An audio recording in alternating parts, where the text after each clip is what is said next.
Okay, welcome back to another edition of the Power Rankings, and I'm going to do this really quickly today because you already know that I have stuff to do in this busy final exam season. But yeah, let's begin in the bottom, and we have another new bottom feeder, and it is a team that I've been hoping that they would never be in this bottom spot throughout this whole season, but unfortunately, I have to do it. And that, of course, is my Quakes team. I mean, they are wellly deserved to be in the bottom because, one, they have the longest winless streak right now in the league, and two, this team is just, it's frustrated to see from top to bottom, and three, we cannot get a win to save our lives right now, and we have the worst points per game ratio out of every single team in the league.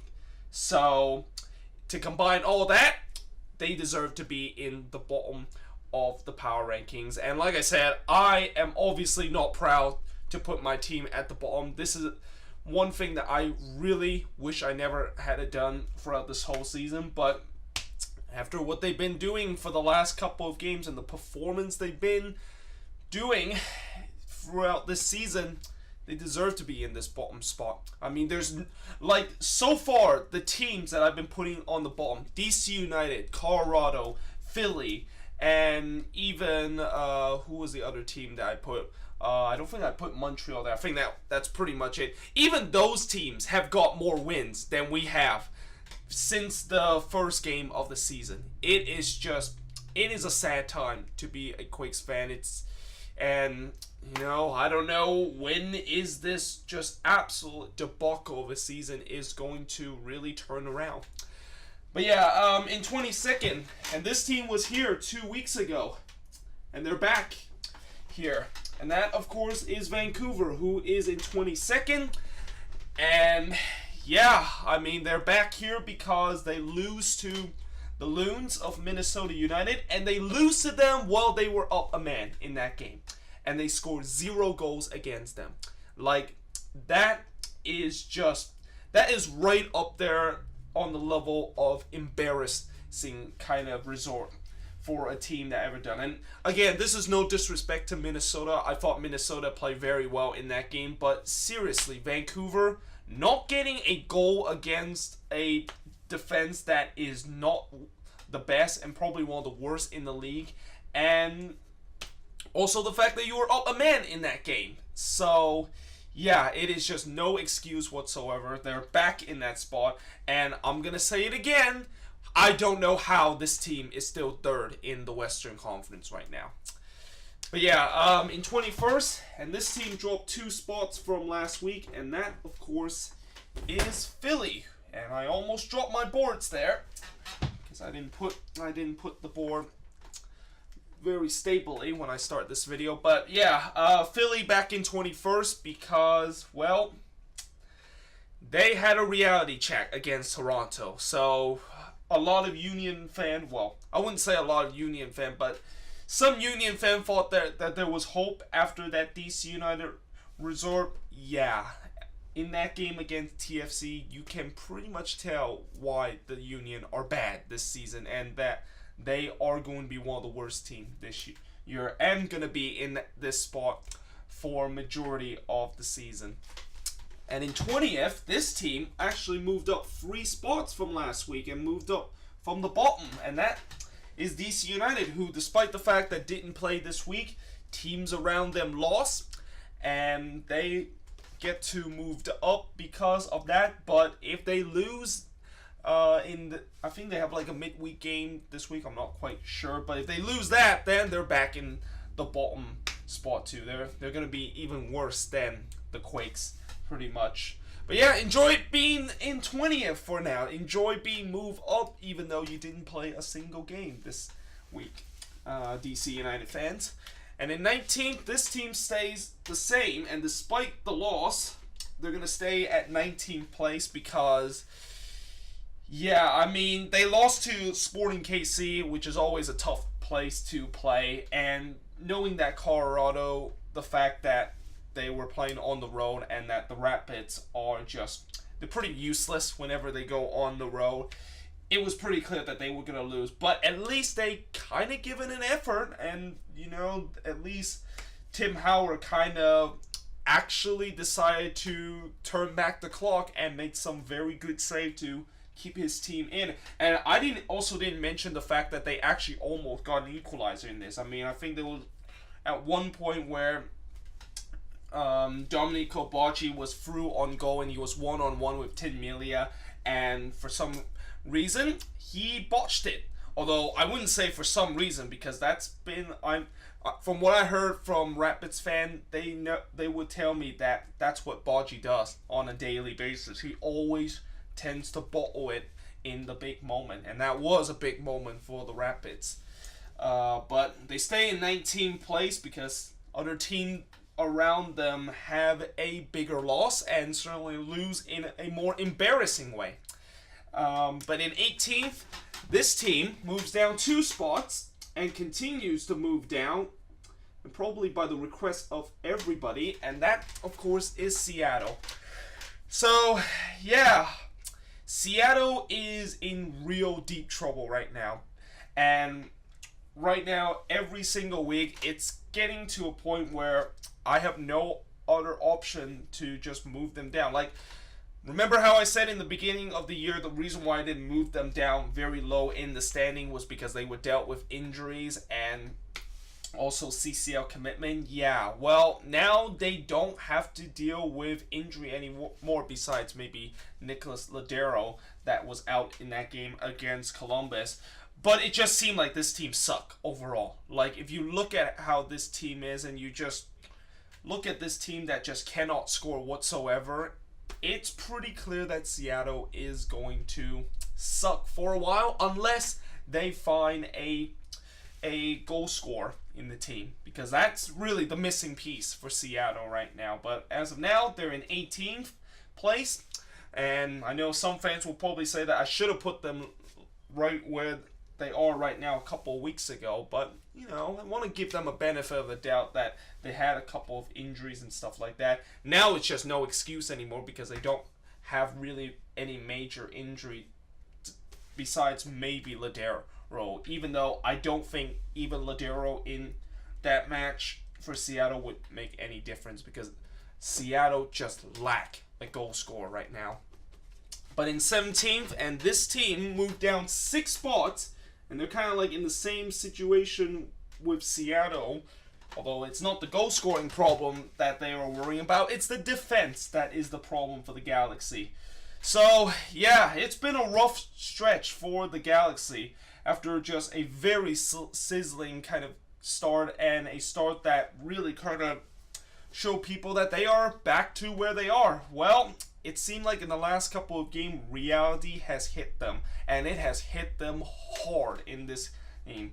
And, the Galaxy now, from what I saw in the last couple of games, looked like the Galaxy of last season. And that is very bad news for Galaxy fan, because if you're going to look like the same Galaxy team from last season that is just leaking goals and stuff like that, yeah, this team is going to be right near the bottom area if they keep doing that and keep losing. But yeah, the Galaxy dropped all the way to 17th. I remember back in the beginning they were as high as number 5. Oh, how time has changed for the Galaxy so far. And in 16th, this team dropped 1 spot, and they did try their best at home against Atlanta, and that of course is Chicago. So they tried to stop the Atlanta juggernaut, but unfortunately they fail. And Chicago, I want to put them a little bit lower, but once again, I think that game, even though it wasn't really a pretty game by the Fire, and the fact that by no means I think they definitely deserve a draw in that game against Atlanta, at least they kind of showed some fight, and at least the game that they played wasn't as embarrassing as one of these teams down there that lost their games. But yeah, in 15th place, and This team moved up 7 spots from last week and were the biggest mover from this week, and that, of course, is Montreal. So Montreal basically decided to stop this voodoo that they had against New England and finally got a win against New England for the first time in 6 games, and pretty much just stopped their kind of a little bit of a winless run that they were going through. And really, Montreal is literally being carried by Ignacio Piatti. And also, by the way, in the last video, I'm not sure if you guys noticed, I did not mention the Montreal versus New England game. I forgot to put that on the board, and I kind of mentioned it in the comment section of what I feel about Montreal and how in the world did they got a win against a red-hot New England team. Well, it's because of Ignacio Piatti. I mean, 3 assists, 1 goal. He was involved with all 4 of those goals, and once he came out, subbed off, New England basically scored 2 goals against them. I mean, that is kind of, I mean, it's good that Montreal have found a playmaker to do that, but at the same time, if you're just going to keep heavily rely on Piatti, then yeah, that is not a good recipe, because you would know that a lot of teams that only rely on one guy usually does not do well in the league. And it just makes a team very predictable. So, you know, good for Montreal that they won that game, but maybe there's a bit concerned that they're just relying on Piatti a little bit too much. And in 14th, this team dropped down 1 spot, and probably they should have maybe moved up if they would have finished those chances that they had in that game, and that, of course, is RSL. I mean, if you're an RSL fan, you must be infuriating of that loss against Orlando City, because they were by far the better team in that game. They had by far more chances than Orlando has, but they couldn't take advantage of it, and because of that, they lose 1 spot, and have they would have took advantage of it, they would have probably moved up maybe near the top 10. This would be a massive win for RSL, considering the fact that they've been kind of mediocre so far this season, and the power ranking does not lie. Like, they're usually always around this area, and that's where this is the area where there's always tends to be a lot of mediocre team, or teams that just got a big win 1 week and then lose the next one. Although that's kind of like the definition of mediocre, pretty much. And in 13th, this team moved up 4 spots from last week, and that, of course, is Houston. So Houston is another team that, you know, I wouldn't say Houston is a team that kind of is in mediocrity, because they did have that long winless stretch. But at the same time, you know, they did get a big win against the Galaxy, although you could maybe put like a big asterisk in terms of that win, because the Galaxy basically just shoot themselves in their foot by making so many defensive mistakes. And I think that, you know, for Houston, they need to prove that they can continue to get some win, and if they do that, maybe they'll move up in the power rankings and maybe moved up above the red line of the Western Conference. I mean, the Western Conference right now have so many bad teams that if one team have a good run, you would automatically move up to the red line right now. But in 12th place, and this team, a couple of weeks ago, when they had this 2-game winning streak, they were right around this spot. And they're back at here again. And that, of course, is Minnesota. So it's basically deja vu all over again for the Loons. I mean, a couple of weeks ago when they got those 2-game winning streak going and gone above 500 for the first time in their franchise history in MLS, they moved up to number 10, and now they got 2 wins in a row, and now they moved up to 12th place. And it's also kind of funny how that, just like those 2-game winning streak that came after one of their big player got injured, and that was Kevin Molino, got a torn ACL and out for the remaining of the year. It was the same thing this time with Ethan Finley, one of their big star player, potentially out with also a torn ACL, or I think it was an MCL, and all of a sudden they start winning 2 in a row again. Now, if this is how it is, then maybe that means that Minnesota is due to lose. in the next game. And I hope that that will be the pattern that we will see, because guess who Minnesota is playing next? Yup, that's right. But yeah, in 11th, this team moved up 3 spot and started to move themselves back up the power rankings, because they are finally getting some winning streak going. And that, of course, is Portland. So Portland, after just a horrendous road trip, they got 2 big wins at home, and then they finally broke their road kind of duck by beating the Quakes and getting their first road win since September, and they are definitely moving up. And I know that they're gonna have another home game next week. Don't be surprised that Portland is going to be right around this spot too, because Portland right now, remember how I said that it only takes for one Western Conference team to have a bit of a winning streak and they'll be back up to where they are? Well, Portland is that team. And Portland so far have not played, I think they have played like 8 games in the Western Conference, which is the least, I think, of any other team in the Western Conference. So technically they have a better points per game ratio than a couple of teams that is above the red line. They're currently 7th in the standings, and if you do the points per game kind of ratio in the standings, they would be above the red line right now. So this is definitely good news for Portland, considering that they were off to just such a good start, and maybe Giovanni Savarese finally has figured out this team, and finally he has put the formula to this team. And if that is the case, watch out. Portland could be near around here in the power rankings in a couple of weeks. But in 10th place, so remember how I said that unless this team goes on a bad run, they would not be kind of like in danger of falling out of the top 10. Well, I forgot to mention that unless they lose to their biggest rival, which is the New York Red Bulls, that they are going to be in danger of falling out of top 10. And that exactly is what happened to NYCFC. I mean, an embarrassing 4-0 loss against their rival. It's another big loss against one of their, or not one of them, but the biggest rival in MLS. And yeah, things are started to look human. NYCFC, that is. I mean, I think they still have the best record, or no. Atlanta actually just passed them this week because Atlanta got a win, but they started to look more human now. And I don't know if this is because of the fact that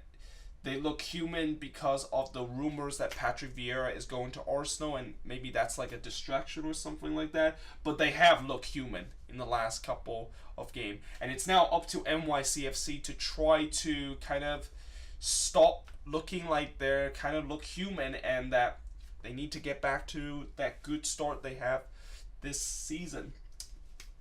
And in 9th place, and by the way, NYCFC was actually the biggest loser this week. Who would have thought that NYCFC would be the biggest loser this week? I mean, they've been consistently near number 1, and I didn't think that they would ever be the biggest loser this week until this week, because they lose to their biggest rival, the Red Bulls. And in 9th place, this team dropped down 2 spots, and probably this is a reality check after this loss against Montreal, and that, of course, is New England. So, yeah, the Revs are starting to get a little bit of a reality check, and, I hope that this loss is not a sign of seeing this team start to go down to the drain. And I hope that people that have been saying that they can't maintain this stretch kind of is they actually kind of like right about it, because I really want to see an underdog story to be successful, and New England right now is that underdog story. I mean, this team somehow in some way with a shoestring kind of budget is competing in that really tough Eastern Conference. But if they start losing a couple of games now and then, yeah, they are going to be back to this spot right here where they were in the beginning of the season, and probably this is where they kind of belong. When I said that New England, they were going to be stuck here in the basement But yeah, we're gonna see how that's gonna go. But in 8th place, this team moved up 2 spots, and that of course is Columbus. So Columbus, they got a huge points against Seattle, and they're kind of back in that 8th spot. They're kind of slowly making their way back up to where they kind of were in the beginning of the season. Although, it's only been 2 games, and I think maybe I'm being a little bit kind to Columbus and just started to move them back up really fastly, consider the fact that this team still kind of look iffy at time. But hey, the Crew, they're back up to that spot, and maybe that long kind of losing streak that they had a couple of weeks ago is started to kind of wear off with some of the resort that they have got right now, and maybe they can build into these next couple of games too. But in 7th, and this team moved up 1 spot, and this team is definitely going to be on the rise, and that of course is Toronto. And I won't be surprised that if they keep winning, they would be right near the top 3 or maybe even the top 5, because that's what TFC is. I mean, this win against Philly was just probably the beginning of what would be, I would assume, a pretty good run for TFC, because they really need it to try to recover from their awful start that they had when they had to kind of balance the CCL kind of commitment and also the league kind of commitment. But yeah, I think this is probably the beginning of something to see, and that they are going to be rise up the table, and they're going to be rising up back to near the top of the power rankings. And in 6th place, so I'll tell you what, this team, FC Dallas, I thought for sure that in this tough stretch they would be starting to drop down the power rankings, because I know for a fact that they're going to start losing, but they're not. They got another impressive draw against LAFC, and because of that, they stay right at this, around the top spot. Now, I'm not saying that FC Dallas cannot still drop down the power rankings, because this is only like the beginning of this very tough, murderous road that they have to go through. But as of now, it's been a pretty good start for FC Dallas. I mean, they already got, I think, 3 points or something like that, or 4 points in the last 3 games. So yeah, Dallas in that 6th spot. And in that 5th spot, it's going to be Sporting KC. So Sporting KC bounced back and got a 1-0 win of their own. And, the reason why I didn't move them up very big is because they were playing against Colorado. And that is a team that they should easily have beaten. And yeah, they like, unless they play against a very good team and just able to spank them, then I think they're going to be right around the same spot. Like, once you're a team that is right around the top 5 area, it is always very hard to move up, unless if one of these teams above decide to lose. And I think that's the case with NYCFC, because they were up here for a long time, but now they started to lose a couple of games, and they started to dropping down in the power rankings. But in 4th, and this team stays at the same spot, and that is LAFC. So LAFC did get a draw against FC Dallas, and although, it wasn't a result that they were hoping for, they're still in good shape right now this season. And I didn't think they played very badly. They probably are a little bit unlucky to not get a win against FC Dallas, but at the same time, since they have one of the best record in the West, and how they got so many points from that long road trip to the beginning of the season, they are going to be fine unless they started to lose a couple of games. I mean, if they start losing a couple of games, then yes, they will not only drop down in the power rankings and the standing, but definitely it's a little bit of a panic time for LAFC fans, considering now that, these last couple of games, they have been kind of kind of riding their luck a little bit in some ways. But yeah, in third place, and this team moved up 5 spots, and they made their debut in the top 3 for the first time, and that, of course, is the Red Bulls. And, you know, I've always been saying that the Red Bulls are a very kind of consistent team this season, and certainly with the fact that they have a lot of good youth kind of guys and also a lot of depth in this team, that is going to propel them to be near the top 5 of the league. Well, now they're in the top 3 of the power rankings. They got a massive win against NYCFC, and yeah, this Red Bull team is definitely good. And you know, the only reason why they're not looking that good on the standing is because they have not played a lot of game. The points per game ratio is right up there in the top 4 in the Eastern Conference. I think they would be 4th, I believe, in the Eastern Conference. If you look at the points per game ratio, I think Atlanta, NYCFC, and Orlando are the only team that has a better points per game ratio than the Red Bulls. And in second, speaking of Orlando City, that's where they are. And I might as well just put number 1 also, because this is going to be interesting about what's going to happen next week, because one of these two teams, number 2 Orlando City and number 1 Atlanta, is going to be facing each other, and one of these two teams is going to potentially drop in the power rankings if there is a winner. Now, if there isn't a winner, and maybe depend on if the Red Bulls can do something amazing, I think Orlando City and Atlanta probably will stay at the same spot. But yeah, if there is a winner in that game, if Atlanta wins, they stay number 1, and if Orlando City wins, they moved up to number 1, because Orlando City right now with the longest winning streak in the league at 6, Atlanta with the longest winless run at, I believe, 8 or 7, something like that. So yeah, something's gonna be give in that Atlanta versus Orlando City game, and I cannot wait for that game. Like, that will be a game that I'll definitely keep my eyes on. Although I believe Atlanta does have a midweek game this week, so maybe that coming into that game, let's say if Atlanta does lose that midweek game, which I don't know who they're playing this midweek. Actually, I can check right now. Who are they playing this midweek?